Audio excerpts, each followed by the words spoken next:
देखिए, अभी दोतासरा जी ने गांधी जी और मेरी तुलना की। ये बिल्कुल गलत है। गांधी जी की जगह कहीं है और मेरी जगह कहीं और है, और तुलना करनी नहीं चाहिए, क्योंकि वो महान व्यक्ति थे। उन्होंने अपनी पूरी जिंदगी देश की आज़ादी के लिए दी, 10-12 साल जेल काटी, तो उनकी जगह कोई और भर नहीं सकता है, और उनके साथ मेरा नाम भी नहीं लेना चाहिए, पहली बात। अब दूसरी बात, मैं मेरे कांग्रेस पार्टी के जो मित्र हैं उनसे थोड़ी कड़ी बात कहना चाहता हूं। देखिए, जो राजीव गांधी जी ने किया,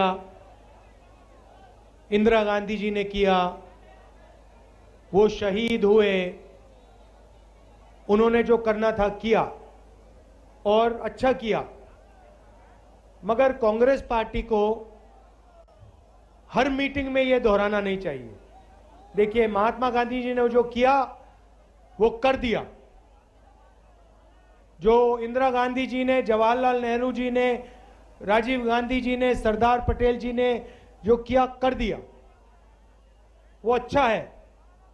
मगर हमें यह बोलना चाहिए कि हम जनता के लिए क्या करने जा रहे हैं, यह ज्यादा जरूरी है। तो मेरे दिल में बात आई, कभी कभी मैं जो आता है कह देता हूं, तो मैं आपसे माफी मांगता हूं। 2-3 चीजें मैं आपसे कहना चाहता हूं। देखिए, ये यात्रा हमने शुरू की, इसका लक्ष्य भारत को जोड़ने का था। कन्याकुमारी से कश्मीर ये यात्रा चलेगी,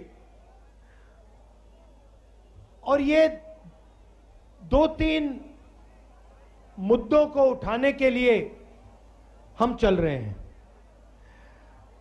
एक आंकड़ा मैं आपको देना चाहता हूं, जिससे आपको सब बात समझ आ जाएगी। देखिए, हिंदुस्तान के 100 सबसे अमीर लोगों के पास उतना ही धन है जितना हिंदुस्तान के 55 करोड़ लोगों के हाथ में है। 100 लोगों के पास इतना धन है जितना हिंदुस्तान के 55 करोड़ लोगों के हाथ में है। हिंदुस्तान का आधा धन सिर्फ 100 लोगों के पास है, और इन 100 लोगों के लिए हिंदुस्तान चलाया जाता है। और अगर आप उससे भी गहराई में जाना चाहते हैं, तो आप उन 100 लोगों को भी छोड़ दीजिए। उनमें से 4-5 ऐसे लोग हैं जिनको आज आप हिंदुस्तान के महाराजा कह सकते हो, राजा कह सकते हो। पूरी की पूरी सरकार, पूरा मीडिया, सारे ब्यूरोक्रेट्स इनके इशारे से काम करते हैं। नरेंद्र मोदी जी भी इन्हीं के इशारे से काम करते हैं। जो ये कहते हैं वो नरेंद्र मोदी हिंदुस्तान के प्रधानमंत्री करते हैं। इन्होंने कहा कि जो छोटे व्यापारी हैं, जो मिडिल साइज व्यापारी हैं, उनको खत्म करना है। इन्होंने नरेंद्र मोदी जी को इशारा दिया, और नरेंद्र मोदी जी ने एक के बाद एक निर्णय लेने शुरू कर दिए। नोटबंदी, भाइयों और बहनों, यह पॉलिसी नहीं है, यह हथियार है। यह हिंदुस्तान के छोटे व्यापारियों को, मिडिल साइज बिजनेस चलाने वालों को, यह दुकानदारों को खत्म करने का हथियार है। दूसरा हथियार, गलत जीएसटी। आज मुझे सड़क पे बताया गया कि अगर कोई व्यापारी गुड़, बेसन अगर 25 किलो से ज्यादा 25 किलो से कम बेचता है तो उस पर जीएसटी लागू हो जाती है, मगर अगर 25 किलो से ज्यादा बेचता है तो उस पर जीएसटी नहीं लगती। तो जहां भी ये छोटे व्यापारियों को मार सकते हैं, खत्म कर सकते हैं, ये पूरा का पूरा दम लगा के कर देते हैं। लक्ष्य है कि जो हिंदुस्तान के छोटे व्यापारी हैं, जो देश को रोजगार देते हैं, इनको खत्म कर दिया जाए और हिंदुस्तान के सबसे बड़े 3-4 पूंजीपतियों को देश का पूरा धन दे दिया जाए। तो यात्रा का पहला लक्ष्य, इसका जो नतीजा आ रहा है, जो 5-7 पूंजीपतियों को पूरा देश का धन दिया जा रहा है, इसका नतीजा है कि देश युवाओं को रोजगार नहीं दे पा रहा है। मेरे से कन्याकुमारी से यहां तक हजारों युवा मिले हैं, हजारों युवा मिले हैं और सारे के सारे मुझे कहते हैं हमें बीजेपी के, नरेंद्र मोदी जी के हिंदुस्तान में हमें रोजगार नहीं मिल सकता है। हमने इंजीनियरिंग की पढ़ाई की, आज हम ओला चलाते हैं, उबर चलाते हैं या फिर मजदूरी करते हैं। तो ये हालत हिंदुस्तान की है। जो गरीब लोग हैं वो बेरोजगार हैं, उनको रास्ता नहीं दिख रहा, उनके सपने पूरे नहीं होते, और 5-6 अरबपति हैं, उनको सब कुछ मिल जाता है।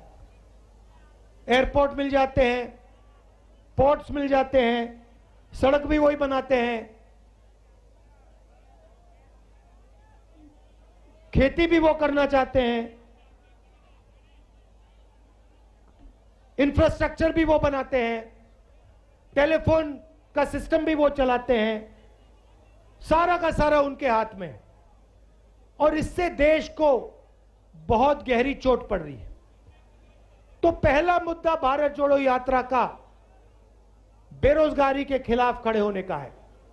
दूसरा मुद्दा, और हर किसान मुझे ये कहता है, महंगाई बढ़ती जा रही है। यहां हमारी माताएं बहनें आई हैं, सबसे बड़ी चोट इनको पड़ती है। आप मुझे बताइए, यूपीए के समय गैस सिलेंडर का क्या दाम था? क्या दाम था? 400 रुपए। आज क्या दाम है? 1100। पेट्रोल का क्या दाम था? आज क्या दाम है? डीजल का क्या दाम था? आज क्या दाम है? ये तो पूरा हिंदुस्तान जानता है। मगर आपको एक और सवाल पूछना चाहिए, ये जो पैसा आपके जेब में से निकल रहा है, सिलेंडर का पैसा, पेट्रोल का पैसा, डीजल का पैसा, ये कहां जा रहा है? ये किसकी जेब में जा रहा है? ये किसके हाथों में जा रहा है? ये वही 5 पूंजीपतियों के हाथ में जा रहा है। सारा का सारा धन आपके जेब में से निकाला जाता है, किसानों के परिवारों के जेब में से निकाला जाता है और इन्हीं 5 लोगों को दिया जाता है। यह दूसरा मुद्दा है। इंटरनेशनल मार्केट में तेल के दाम गिरे हैं, मगर हिंदुस्तान में तेल के दाम, पेट्रोल के दाम कभी नहीं गिर सकते। इस देश में पेट्रोल और डीजल के दाम बढ़ते जाएंगे। इंटरनेशनल मार्केट में जहां से हम खरीदते हैं वहां पे दाम घटते जा रहे हैं और हिंदुस्तान में दाम बढ़ते जा रहे हैं। फायदा किसको? उन्हीं 2-3 उद्योगपतियों को, अरबपतियों को। तो दूसरा मुद्दा महंगाई का मुद्दा है और इससे सब गरीब लोगों को चोट पहुंचती है। किसानों को, मजदूरों को, छोटे व्यापारियों को, स्मॉल मीडियम बिजनेस चलाते हैं, उनको सबको चोट पहुंचती है। और तीसरा मुद्दा जो नफरत का मुद्दा है, आरएसएस और बीजेपी, उनकी योजनाएं डर फैलाने की योजनाएं हैं। नोटबंदी का लक्ष्य हिंदुस्तान की जनता के दिल में डर फैलाने का था। गलत जीएसटी छोटे व्यापारियों को डराने की योजना है।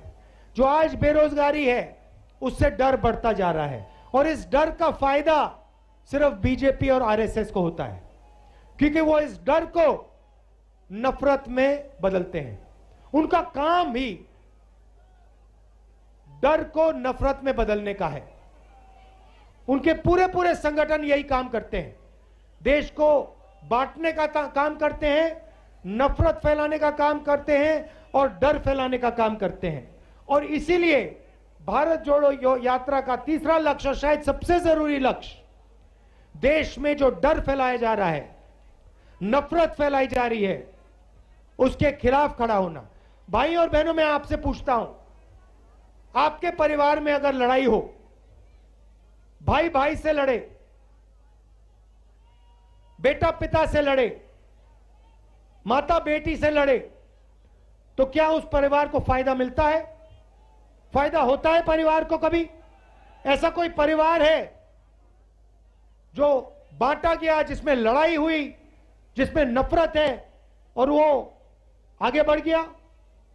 कोई है ऐसा परिवार? एक परिवार नहीं मिलेगा आपको। तो अगर परिवार को नफरत और हिंसा से फायदा नहीं होता तो देश को कैसे होगा? तो भाई और बहनों, देश कमजोर हो रहा है और इस कमजोरी का फायदा देश के दुश्मन उठाएंगे। इस कमजोरी का फायदा जो देश का भला नहीं चाहते हैं वो उठा रहे हैं। इसीलिए हमने देश को जोड़ने की यात्रा, कन्याकुमारी से श्रीनगर तक की यात्रा, श्रीनगर में तिरंगा फहराने की यात्रा हमने शुरू की है और यह यात्रा श्रीनगर तक जाएगी। मैं एक और बात कहना चाहता हूं। देखिए, राजस्थान में, महाराष्ट्र में मैं चला और जब मैं आपसे मिलता हूं, आप दो नारे इस्तेमाल करते हो सड़कों पे। एक आप कहते हो राम राम साय, जो मैंने अभी पहले बोला, राम राम सा, सही? और दूसरा आप कहते हो जय सिया राम, सही? अब मैं आरएसएस बीजेपी वालों से पूछना चाहता हूं, आप जय श्री राम बोलते हो, मगर आप जय सिया राम क्यों नहीं बोलते हो? आपने सीता मां को इस नारे से क्यों निकाला? आप में सीता मां का अपमान क्यों करते हो? आप हिंदुस्तान की नारी का अपमान क्यों करते हो? और मैं उनसे कहता हूं, हे राम नारा का प्रयोग कीजिए, जय सिया राम बोलिए, क्योंकि यही हिंदुस्तान का, राजस्थान का इतिहास है और इस नारे से इस देश को शक्ति मिलती है। सही बात है ना? सही बात है ना? तो इन्होंने देखिए क्या चालाकी की, देखिए क्या चालाकी की। इनके संगठन में आपको एक महिला नहीं मिलेगी, आरएसएस में एक महिला नहीं मिलेगी आपको। ये महिलाओं को दबाते हैं, महिलाओं को दबाते हैं ये लोग, अपने संगठन में एक महिला को नहीं आने देते। इनके जो प्रचारक होते हैं, एक महिला नहीं मिलेगी आपको। और फिर जो हमारी जो संस्कृति है, जय सिया राम, उसको भी ये बदलने की कोशिश कर रहे हैं और सीता मां का अपमान करते हैं। तो जब भी आपके पास आते हैं, इनसे आप कहो, आरएसएस के लोगों से कहो कि ये बंद करें और सीता मां का अपमान ना करें और जय सिया राम बोला करें और हे राम बोला करें। और जो राम भगवान ने कहा था, जो राम भगवान ने कहा था, भाई और बहनों, राम ने अन्याय कभी किया? कभी किया अपनी जिंदगी में भगवान राम ने अन्याय? क्या भगवान राम ने हिंदुस्तान में हिंसा फैलाई थी क्या? नफरत फैलाई थी क्या? ना, भगवान राम ने सबका आदर किया था। गलत जीएसटी तो लागू नहीं की थी ना, नोटबंदी तो नहीं की थी ना, क्योंकि भगवान राम गरीबों के थे। 5 पूंजीपतियों के नहीं थे, वो किसान के थे, मजदूर के थे, छोटे व्यापारियों के थे और वो सुनते थे। अगर कोई गरीब व्यक्ति उनके पास जाता था, वो सुनते थे। जो गरीब व्यक्तियों के दिल में था वो सुनते थे, गले लगते थे। तो जो भगवान राम ने किया वो ये लोग करते नहीं है, जो ये करते हैं उनके खिलाफ करते हैं और फिर नारा लगाते हैं जय श्री राम जय श्री राम। तो इनसे यह भी कहो कि जो भगवान राम ने किया था, जो इज्जत भगवान राम ने हर व्यक्ति को दी थी, जो भाईचारा, जो मोहब्बत भगवान राम ने इस देश में फैलाई थी, वो उनको करना चाहिए।